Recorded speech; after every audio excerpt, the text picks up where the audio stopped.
I don't know if I ever told you this story. I would have been about your age, maybe a little older. I owned a big painting of the sailing ship, the Blue Nose. Now, you have to remember, this was 1960, and I owned a big painting of the Blue Nose. You see, back then, I owned a big painting of the Blue Nose. Maybe you're too young to understand, but I owned a big painting of the Blue Nose. I owned it, you see.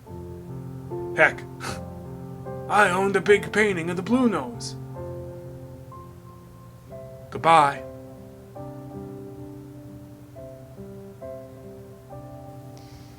Now, you wouldn't know it to look at him, but your grandfather owned a big painting of the Blue Nose. And you know him, he always owned a big painting of the Blue Nose. Of course, this would have been after he didn't own a big painting of the Blue Nose. He would own a big painting of the Blue Nose every single day. I once caught him owning a big painting of the Blue Nose. That was your grandfather. He just owned a big painting of the Blue Nose. My dad didn't talk much, but that was just his generation. You probably knew him about as well as I do. But he did own a big painting of the Blue Nose. When I was young, he owned a big painting of the Blue Nose. Your grandfather would have been so proud to own a big painting of the Blue Nose.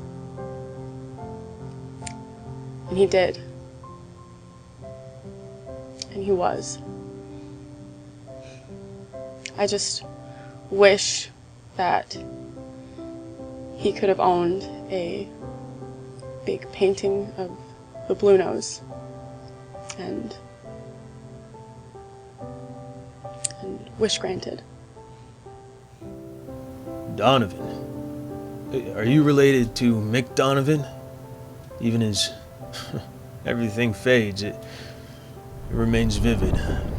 June 6, 1944. Our beach was Juneau, and he owned a big painting of the Blue Nose. The things he would have seen: a big painting of the Blue Nose, a document of ownership. Now, even as a young man, he owned a big painting of the Blue Nose. More than anyone else I knew. You've got his eyes, but not his big painting. As yours is a horse jumping over a fence, his was the Blue Nose. I'm sorry to hear about your grandfather's passing, but at least you got to know him really, really well.